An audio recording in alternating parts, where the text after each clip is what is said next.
I think a great experience from a UX standpoint has always been rooted into like, are we solving the right problem for the right users? And now with AI into all of that, I think there's this additional layer that has become crucial, as I mentioned before, which is trust. Welcome to Insights Unlocked, an original podcast from User Testing, where we bring you candid conversations and stories with the thinkers, doers, and builders behind some of the most successful digital products and experiences in the world, from concept to execution. Welcome to the Insights Unlocked podcast. I'm Nathan Isaacs, Principal Content Marketing Manager at User Testing. And joining us today as host is Leah Hogan, a Principal Experience Research Consultant here at User Testing. Welcome back to the show, Leah. Hi, thanks for having me. And our guest today is Priyanka Kuvalekar. Priyanka is a senior UX researcher at Microsoft, leading research for Teams calling and agentic AI experiences for enterprise collaboration. Beyond her work at Microsoft, she's a content creator on Instagram, sharing insights on UX, AI, and career growth, a speaker at conferences like Grace Hopper Celebration and Women in Tech, a mentor to professionals on ADP List and at the University of Washington, and an accessibility champion dedicated to keeping empathy at the center of AI innovation. Welcome to the show, Priyanka. Thank you so much for having me, Nathan and Leah. It's a pleasure being a part of your podcast and sharing my insights. I am really excited to have this conversation, partially because I myself am a very passionate, researcher and speaker, and I would call myself just below expert level when it comes to accessibility, but very passionate about helping everybody to leverage the tools and technologies that are available to us these days. But actually, I want to start with kind of how you got here, because you are really at the forefront of helping to understand where we go with regard to AI empowered experiences. And I'd love to hear about how you got here. Of course. I always enjoy talking about my journey into UX research because it really wasn't a conventional path. My bachelor's was actually in architecture. So I'm an architect and a UX researcher. I was researching and designing physical spaces for people before I ever touched a digital world, and understanding how they move through the space, what they need, how design shapes their experiences. And around 2016, 2017, when I was just completing my bachelor's, I was considering grad school. And I asked myself, do I want to take this knowledge of user-centric thinking and apply it to the digital world? And that's when I actually came across the concept of user experience, and it immediately resonated, honestly. So I just decided to jump in, and I pursued a master's in user experience and interaction design. And the program was also heavily research driven, and that's where I discovered my calling for research. And I think across my master's, to really unlock and explore my calling for research, I took up multiple opportunities to sharpen my research skills and learn more about the users and the diverse audience I was designing for. For example, one of the eye-opening campus projects that I did was studying the interface of an EKG machine. I was a fly in the wall in an operating room, which was an amazing opportunity. So I was watching how the doctors prepped in that process and how they interacted with the EKG machine interface, which is, I feel it's deeply complex and can be complicated for both doctors and patients. And I think that moment really hit home for me in terms of why user centricity is so important. And when we skip understanding the users that we are designing for, the design fails them, and even in high stakes rooms such as this one. And that's, I think, literally that was my first instinct of research and why I really wanted to pursue it as a career. So from there, I worked across different industries. My first job was at Korn Ferry. I was the sole researcher on their HR products, which gave me a strong foundation of owning the entire practice and understanding what qualitative and quantitative research is in the corporate world and actually practicing it on products. And after that, I moved into Cisco. I was the lead researcher for WebEx meetings and messaging, and I was also working on AI initiatives. And eventually that led me to Microsoft, where I'm now at. So I now lead research for Teams calling and agentic AI experiences.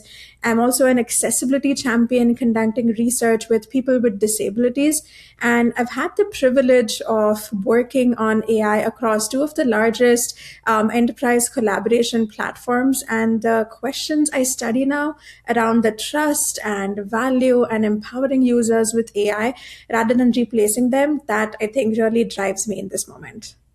Yeah. And I think, a lot of conversations have really been focused around, how do we create experiences that are supportive of people in an appropriate way in this new space where instead of interacting with screens, we're having conversations, sometimes literally conversations with voice. And obviously the last several years have been quite challenging with regard to how we've evolved communications and communications platforms. So I'm sure that is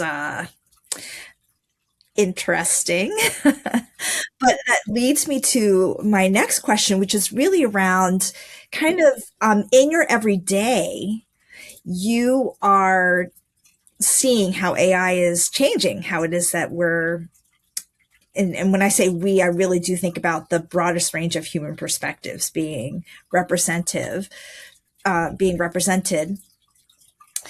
And it's really challenging to, I think, define what a great experience looks like in that space, because it could actually manifest in a lot of ways, as you well know. So how do you think of AI and its impact on what the definition of a great experience is? Definitely. It's such an interesting question because yes, things have changed a little in terms of like how do we define great? Like is it just from the product and user interface standpoint, or is it also trust, which is I think a huge factor in terms of driving successful AI experiences. So I think a great experience from a UX standpoint has always been rooted into like, are we solving the right problem for the right users? And especially like, is the product or the feature, is it usable, findable, discoverable, and accessible? And that's what all the great experiences were. And they felt right, they added value, they were delightful to use. And now with AI into all of that, I think there's this additional layer that has become crucial, as I mentioned before, which is trust. And trust has many dimensions. I'm learning it every single day of like, how exactly are we defining trust, especially from a research standpoint? Trust is built through an AI experience that is transparent, that keeps human in the loop and in control. It's built when the AI drives accurate and consistent results without hallucinating. And it's about being responsible, recognizing its own errors and recovering from it, asking before assuming and learning over time. All of this has started, like it's packaged under trust at the moment. So as a researcher, somebody in this space, and I do a lot of like research on voice AI, I've been understanding that we are now studying this to make sure that we are building what we are building isn't just a great experience, but something that users genuinely trust. And because they trust it, they would want to use it again and again. So kind of creating that hook of if it's an experience that is building on the user's trust and actually truly adding transformative value, that's what they would want to come back to again and again. So what makes your experience the greatest? That's where the whole concept of, I think, market fit is now really emerging. Like, does your AI really have the product market fit? Is it truly adding value to a workflow, and is it transformative? And at minimum, is it trustworthy enough for users to actually want to use it? And I think that's the foundation of what a great experience in the age of AI is at the moment.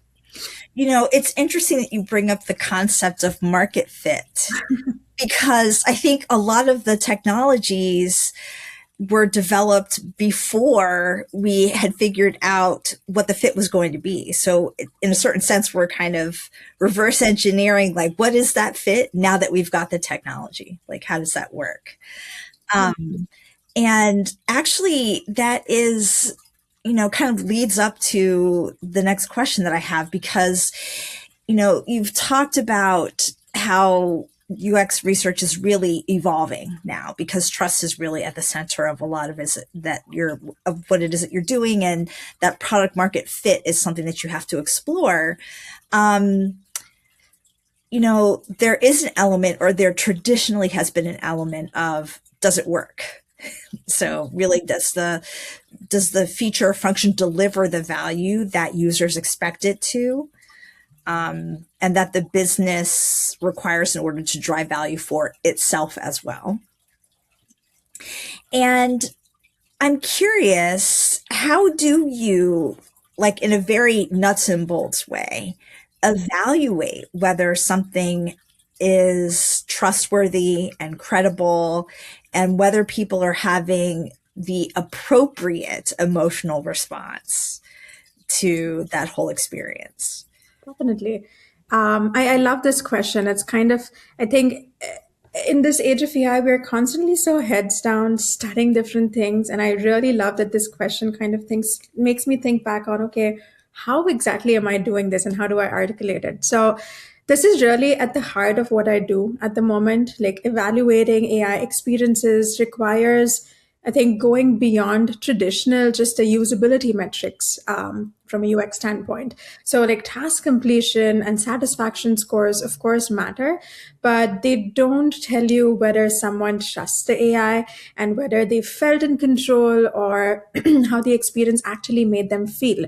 A big part of my approach is the intentional research design. So with voice AI, for example, I start from like an inclusive recruit. So diverse participants, diverse in how they speak, the language that they use, their interaction styles, and then evaluating how the AI responds to each one of them in different sets of times. Is it consistent across different users, across different tasks and different sequences? Because inconsistency directly erodes that trust. For the emotional response, that's where I think AI from a research lens becomes really important. One approach is behavioral coding of recordings. So going through the interactions that your participant has had with AI and coding specific moments of hesitations, confusion, frustration, and disengagement. So literally, this could be you recording the whole session that your participant has with the AI, and you run through those recordings to actually code them and identify these different moments. So not relying on what people say about the experience, like not just relying on that, but also what actually happened in that moment and evaluating that experience. And I also look at how trust evolves within the session. So did someone start cautiously in their interaction with their AI and warm up, or did they start confident and then something broke it? So that arc is far more telling than just a single rating. And then there's evaluating AI's output themselves, systematically assessing the AI's response for tone, for accuracy, appropriateness, consistency, and almost like a rubric based evaluation. So a research led AI evaluation is what I usually call it. And the accessibility is, of course, a critical lens to it as well. As I've mentioned previously, I'm really passionate about accessibility research and making sure that we are studying our experiences with people with disabilities as well, to ensure that we are designing for every type of users, regardless of their ability or disability. So I think that's really a couple of methods I have been leveraging to evaluate beyond whether just something works to something that builds trust and credibility, and you're also factoring in emotional response as a distinct dimension.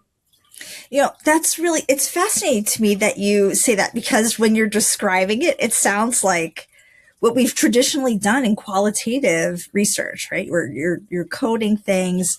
And I think looking for those moments where there could be discrepancies between what people are saying and what they're doing, but also really deepening that evaluation of the emotional piece. So that's interesting because, I'm just as a little aside curious about, do you prefer to do that yourself? Or do you have potentially an AI take a first pass and then check? Oh, interesting. So kind of using AI to even evaluate the experience that I'm talking about. That's interesting. At least for now, I have been really like using the human researcher and like the first touch of evaluating these experiences. So let's say for the voice AI that I was talking about. So I'm evaluating it task by task with participants and then actually going back to the recording to identify these moments of what caused confusion. Another thing that I've been doing is letting the participant like keep doing these tasks and interacting with the voice AI and immediately connecting with them after every single task to actually get that contextual feedback that, hey, you just had a conversation with the AI 30 seconds back. What happened and what changed? And doing that across a different set of tasks so you can actually evaluate what's been changing. So for now, I have been taking the first stab and evaluating, but at least in terms of like analysis, yes, there are different AI tools that I have been in fact using to speed up the research that I do. Yeah. So I love hearing that. And I bet a lot of our listeners and watchers will love to hear that too, because I think that there's some push to defer some of that, that first passive analysis because it is so labor intensive and Right. time intensive to systems. But, from what you're telling me, it really is important for now, at least, to stay close as a researcher to that.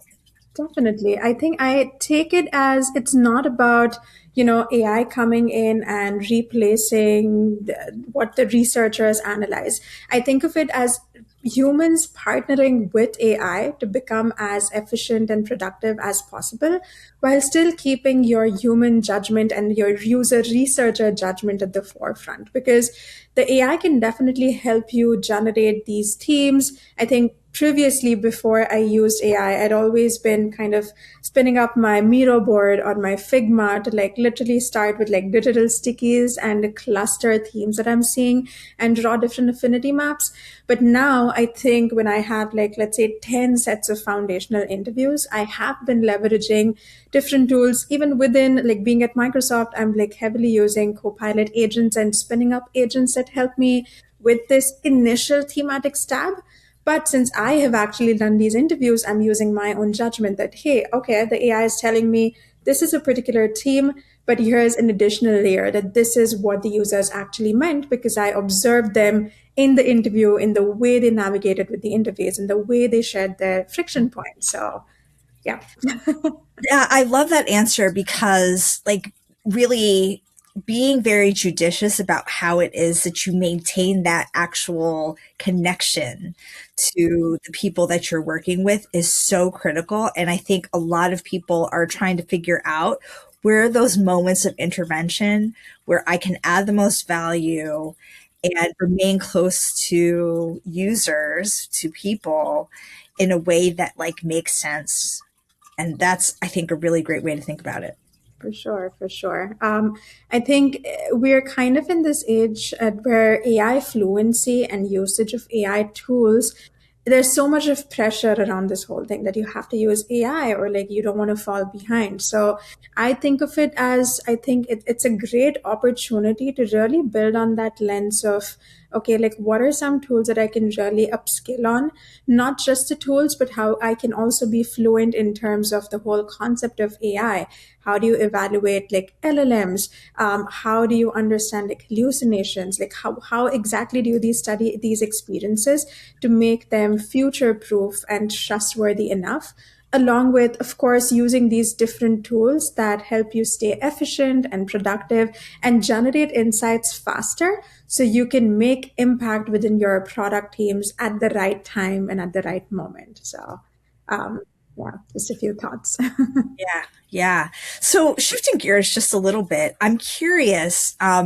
There's been over the last couple of years a lot of conversation about researchers and how they sometimes have tended to be more order takers or tactical in their research strategy than more strategic in research. And I'm curious about what your approach is to making sure that you're not just validating. I mean, and that's actually even a tough word to use because, we don't necessarily want to validate things because that closes off exploration. But how do you make sure that you're influencing the roadmap and how it is that AI powered experiences get built? Of course. I think this is something that every researcher working across different organizations can relate to. There's always this battle between, wait, like, I just don't want to evaluate or like validate things. I really want to do research from the ground up. And in the age of AI, where like prompt to prototype and like coming up and building these different ideas has become so easy, it's more important than ever for researchers to be able to build from the ground up and actually provide research that develops that foundation of your AI innovation. And to be very honest, for me, that has different layers of how I do it. And one of the biggest things for it is partnerships. So it starts with how you structure your partnerships with your team. So I personally work with a core squad. So my PMs, engineers, designers, data science, we are literally close knit and we are working together every single day. And I am really intentional about being a part of these strategic discussions and not waiting to be invited. So if that means me building up these weekly syncs and taking out that extra time to just build that partnership and really stay in loop of what my team is doing, I think that really helps me find these different moments where I can actually pause and make the team really think that, hey, are we just building something and going and validating our thinking, or do we want to take a step back to really make sure we have the right data to make these decisions to begin with? So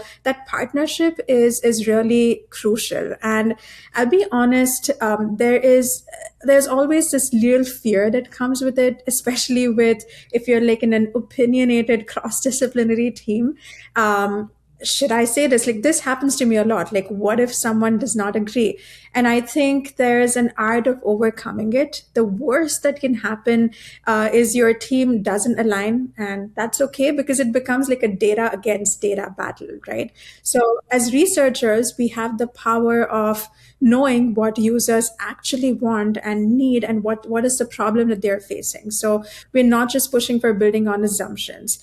And I think how I usually do it, it can be as tactical and specific as in every single readout, putting together key insights, opportunities, and tying it back to product and engineering milestones. So I think when you build that visibility on research, your partners equally start to see you as like a strategic contributor. That's exactly how it should be. But they start noticing that and you're invited in these conversations. So that's really how I'm trying to be really strategic in my research and not tactical. And to be honest, if I can say, I don't see it as two separate things, especially in AI, because something as tactical as literally changing where your AI presence or something, an icon that indicates your AI is present. If the tactical research that you're doing changes that, that's actually going to have a huge strategic impact in terms of building transparency and keeping the humans aware of where your AI lives and what it is doing. So that's just a few thoughts. Yeah, I was just, it's really interesting that you pull together the thought that there isn't as much of a distance between strategic and tactical insights because even subtle things can make a huge impact with folks. Kind of to follow up on kind of that point and then the point that you made around milestones. A lot of researchers aren't quite sure how to best tell their story in alignment with those critical milestones. How do you do that? How do you get people to understand, hey, this insight drove this outcome or was associated with this milestone? Definitely. I think, again, there are multiple different things to it, especially if you're talking in terms of generating these insights quick enough to make sure that you're actually making product impact. There's one part of like making sure you have these multiple, as I said before, multiple syncs with your team. An example of this could be literally these stand-ups that engineers and PMs have on a week-to-week basis, being an equal contributor to that. And I know that's traditionally not how research works, especially when you're doing like foundational research, which can be like 4 to 6 weeks long.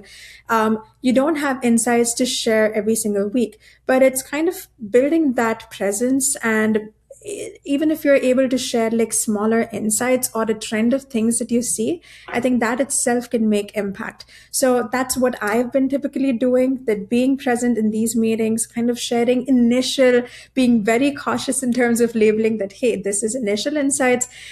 This could change over time, but contributing those insights so that your team is equally interested and really excited to see how things are being uncovered. That's one way how I'm doing it. The second thing, as I mentioned before, literally being very prescriptive in how you're showing your insights, and you are actually partnering with your engineer and PMs to track the ADO, like Azure DevOps or like Jira tickets of the milestones that they have and how your research is impacting those milestones and what needle is it moving. The third thing would be also to evangelize and cross-reference your research, right? So once you package your research readout and like share it with your team, I think of it as a star dust moment. So it's like the situation, task, action, result. You delivered your research, but what happens after the dust settles down? Like what happens once you deliver your research, make that impact, what happened next? So kind of creating that loop of, hey, I did like a share out a month back. Here were the results. Can you actually tell me what has changed? And if there are certain things that haven't changed, why? Like, what is the dependency or what decisions have changed because of this? Just having that sort of a loop, following through, using your research to evangelize it across different disciplines and creating that visibility is how I'm really trying to make sure I'm generating these insights that move the needle with my team. Yeah. And I think, moral of the story is just like you are there with alongside the team and just as accountable as everyone for delivering value and being able to attach to outcomes. That's powerful. Um, so we all know, and you just alluded to this, that product cycles move fast, and especially in with AI, because the barriers to prototyping and building are swiftly going away.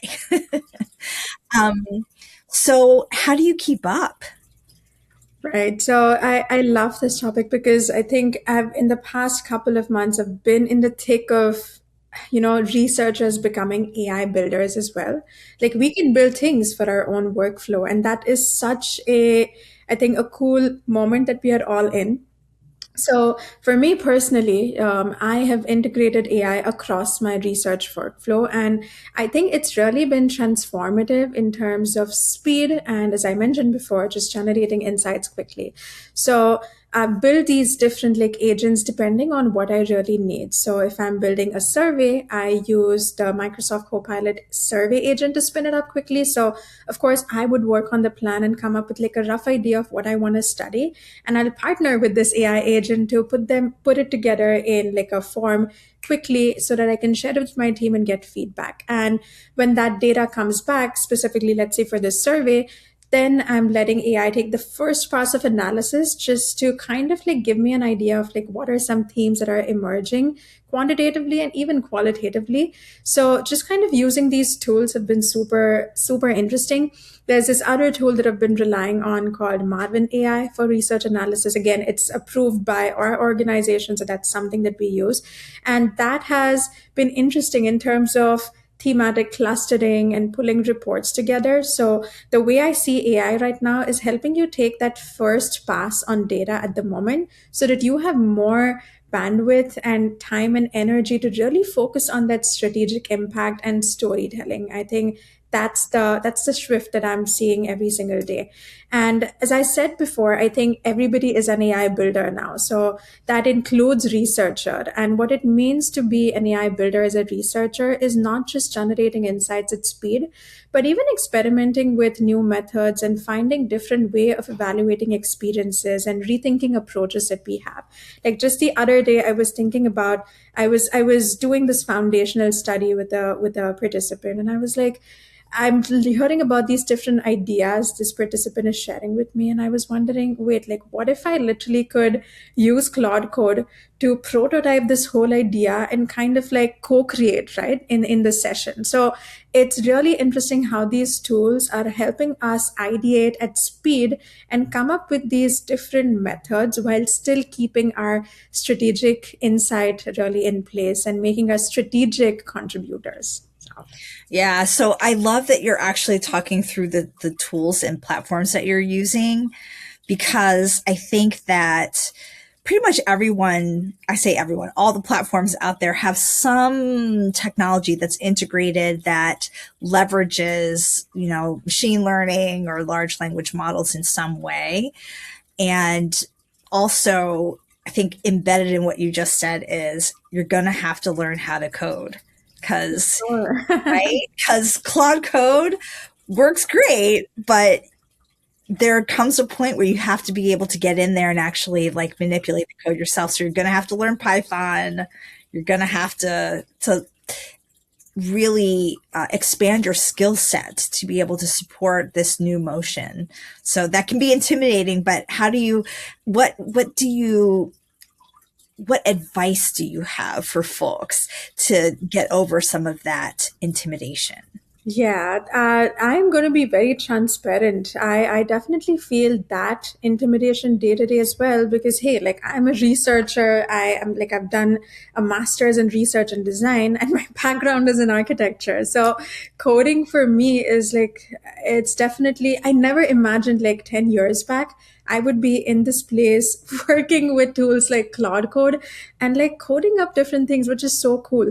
But yes, as you said, there is this whole part of like really understanding what exactly is happening on the back end, right? Like the front end is looking pretty, but what about things? What exactly is Claude Code doing? So I think my advice for this is, of course, it's not that I have to or somebody has to learn Python, but it's more so even just using these tools to understand what's happening in the behind the scenes. So typically if I am pulling something together in Claude Code, even on a personal front, really, like just building a quick agent or a quick app for anything, I literally, this is very specific, but I use it in Claude Code plan mode.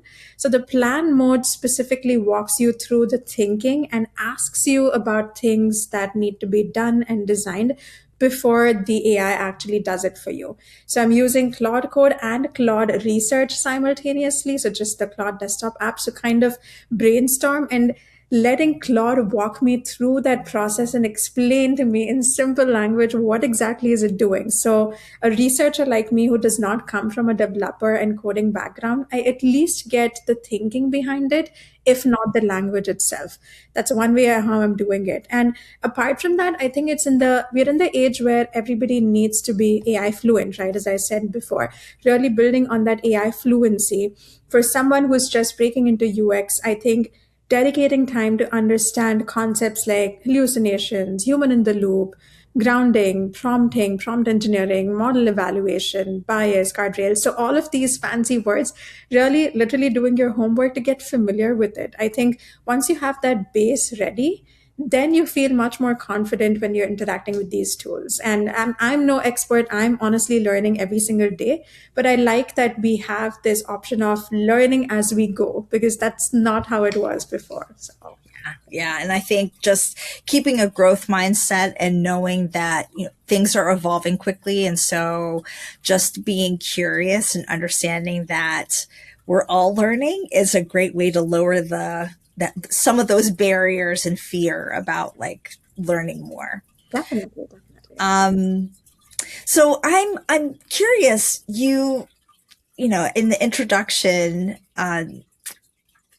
we learned that you are very passionate about your content creation and mentoring folks. And, a lot of researchers tend to be more behind the scenes folks. And so I'm curious, like, what drives your philosophy around being actually a public researcher, being out there more in the public as a researcher? Of course. Um, Honestly, what really drives me all is just sharing what I learn as I learn it and making it more accessible to people. So I'll be real. It's again like also a challenge that I like giving myself. So every time I apply for a conference or like sit at a career panel, or even if I'm recording content for my Instagram channel, um, I'm the one there to answer questions, and I feel that anxiety, right? So even for this podcast, as I mentioned before, like this is such an amazing opportunity and I'm so glad that I'm here. But there's always this voice of like, wait, am I truly adding value? So this is honestly as much as a push, like a push for myself and putting myself out there out of my comfort zone as much it is as giving back. So my energy isn't just about making impact, but it's about making the right impact, keeping it really authentic, being approachable, and sharing something that's thought provoking. And I think that's kind of how I've always been. I really enjoy giving back to community, to my friends, to people that I know, and really honestly being there for people and helping out. That's just how my personality has been. And I think I've taken that to content creation now. So that's really my intention behind it. And I'm constantly I feel in this bubble of building with AI and learning something new.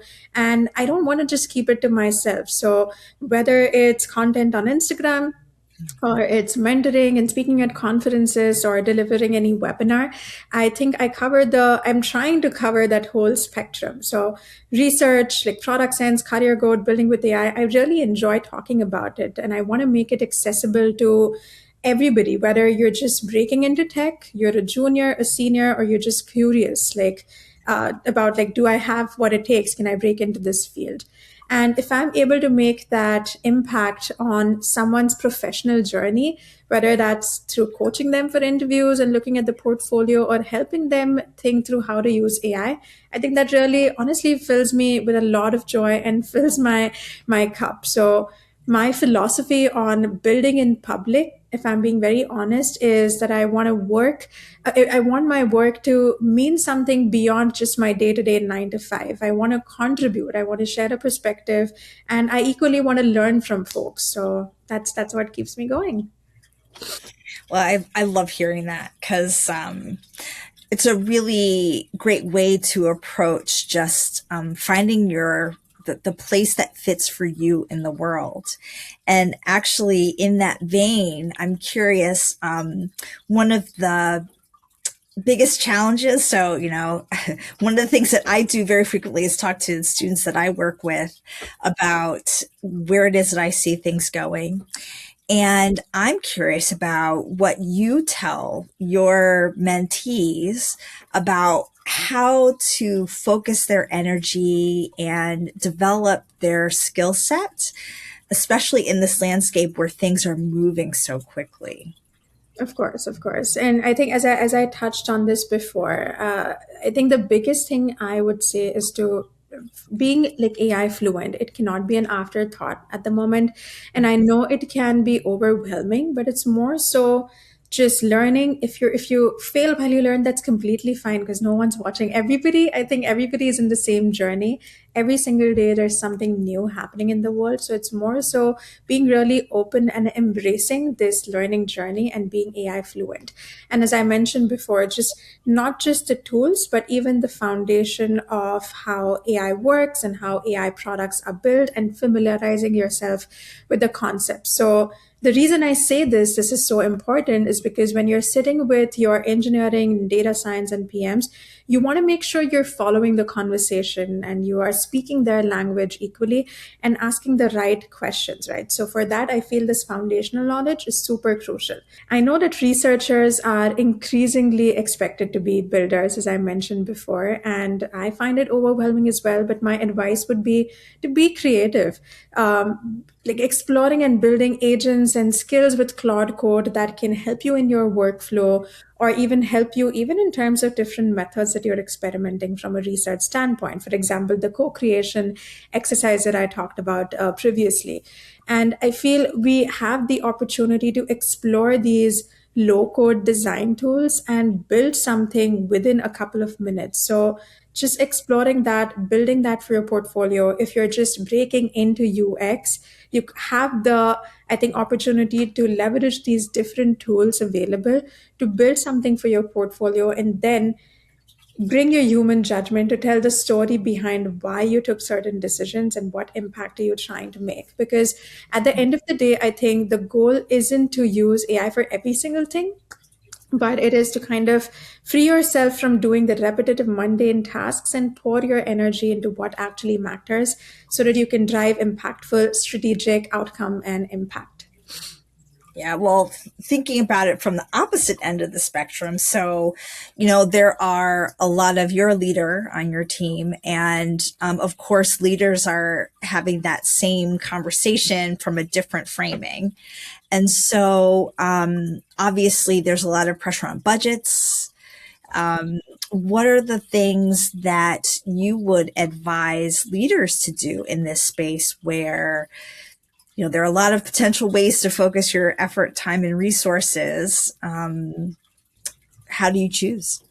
For sure. I think from a perspective of someone who is working on the ground as a researcher and doing hands-on research, I think I would love to answer from that lens. I would say that this is more of an opportunity and not just pressure. Definitely, like budgets are tight, and with AI changing products so fundamentally, that building with user lens is like building without user lens is actually the real risk. So I would really encourage research leadership to recognize that. And the first thing I would love to see is just creating that space for the team to upskill and become fluent in AI. And also understanding what are some moments where research insight, like the human judgment, comes in versus what are some things where AI can actually help you become more productive and more efficient. So having that kind of leadership push and creating that space to really experiment with AI tools and sharing with your team what you're learning and leaning on your partners to learn together is something that I would really suggest as somebody doing that hands-on research. Second, and this is something that I see firsthand, is leaning into questions that only researchers can answer. So if in AI, those questions are around, as I said before, trust and transparency and evaluating that and really finding that market fit for what you're building, right? I think really working on these questions and identifying how you bring that human judgment in is crucial. And thirdly, I think empowering your team to use AI in their own workflow. I'm sure there are many individuals that feel overwhelmed with how things are moving and the pressure to use these different tools. And sometimes you just need that additional push and that sounding board to kind of like, hey, it's okay to explore. Here's what you can learn. And, maybe as a group, we can discuss what we have learned and how we can actually use this in your workflow versus what we cannot. I think just having that sort of open field and that a group of people that you can rely on is something that I think leadership should really focus on building. Yeah, yeah. And I've absolutely heard from other leaders, especially at Microsoft, that a culture of experimentation has been really powerful and letting people very consciously get exposure to training and resources to just experiment and see what works, and also understand that not everything is going to. So, Exactly. yeah. Yeah, that's awesome. So I wanted to thank you so much for this conversation. I know I've learned a lot, and I hope that our listeners have too. And invite you to share just how does someone learn more about you and what it is that you are creating from a thought leadership perspective. Yeah, definitely. Again, I just want to take this moment to thank you so much again for this amazing conversation. I think it really helped me even reflect on everything that I do. And again, thank you, Nathan, as well, for inviting me and giving me this opportunity. And if anyone wants to connect with me, I'm always up for a coffee and conversation. So you can find me on LinkedIn. I'm starting to get pretty active there and always happy to hear from people and help wherever I can. As I mentioned before, I also share content on Instagram under uxr.pri. So uxrpri, that's where you can find me. And again, just message me there. I'll be more than happy to chat. And if you're specifically looking for mentorship, I'm actually on ADP list. I'm a mentor there. So I would love to hear from anyone who found this conversation helpful and wants to continue discussion, needs any guidance, or just wants to chat. I would always love to connect. So there are some ways to connect with me. Great. Thanks again. I appreciate the conversation. Thank you so much.